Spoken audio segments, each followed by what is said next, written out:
Hola, bienvenidos nuevamente. En el video pasado aprendimos qué es la fisiología, qué significa homeostasis y cuáles son los mecanismos de control que permiten mantenerla. Hoy avanzaremos hacia un tema clave para entender la base en la vida celular, los compartimentos líquidos del cuerpo humano y cómo se distribuye el agua entre el espacio intracelular y extracelular. Este tema es fundamental porque el agua constituye aproximadamente el 60% del peso corporal en un adulto promedio. Sin embargo, no todo el agua está en un solo lugar. Se reparte en compartimentos bien delimitados y esa distribución es vital para el funcionamiento celular, la transmisión de señales y el mantenimiento del equilibrio interno. Ahora sí, comencemos.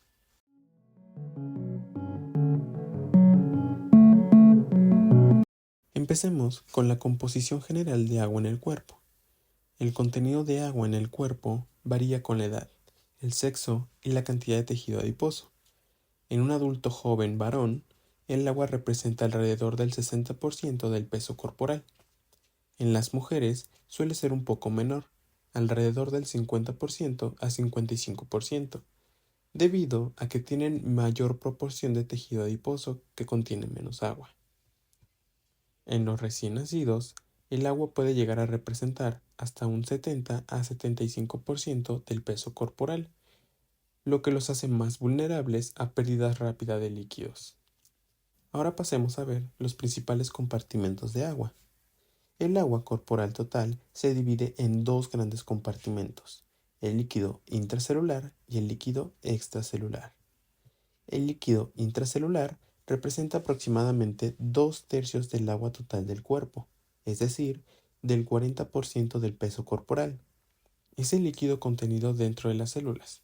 Aquí se llevan a cabo la mayoría de las reacciones metabólicas, ya que este medio contiene enzimas, iones y sustratos esenciales para la vida celular.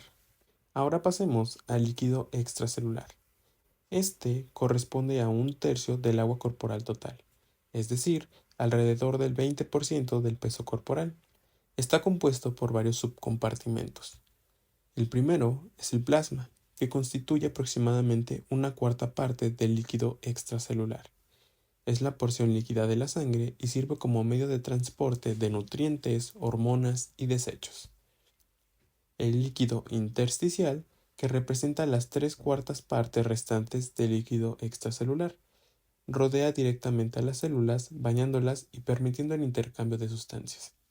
Y por último, otros líquidos específicos, como lo son pequeñas cantidades que se encuentran en el líquido cefalorraquídeo, el líquido sinovial, pleural, peritoneal y ocular.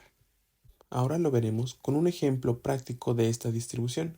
Imaginemos a un adulto de 70 kilogramos.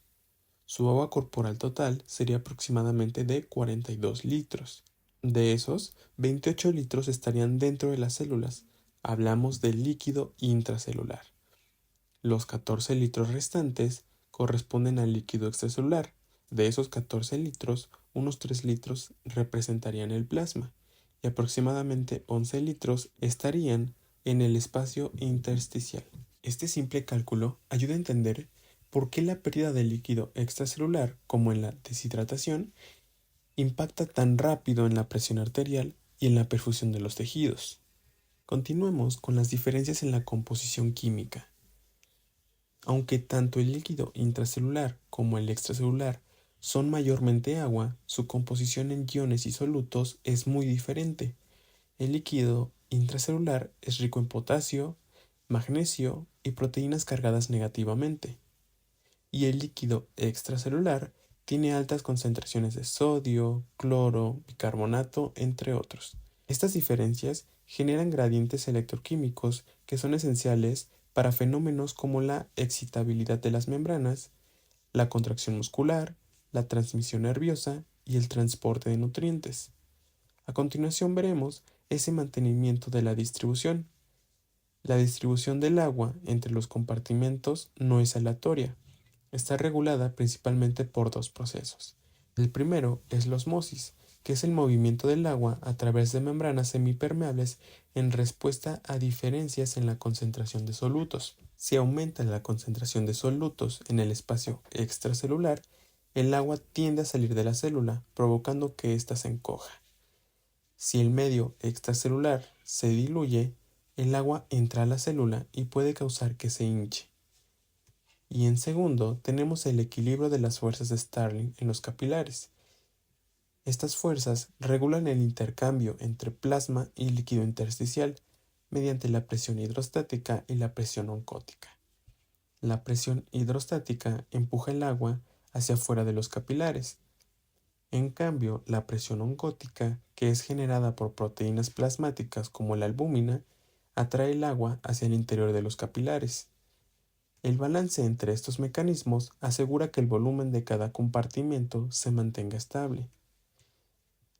Pasamos a la importancia clínica, ya que el conocimiento de los compartimentos líquidos no solo es teórico, tiene aplicaciones clínicas directas, como lo es en casos de hemorragia, ya que la pérdida inicial será de plasma, lo que disminuye el volumen sanguíneo y compromete la presión arterial.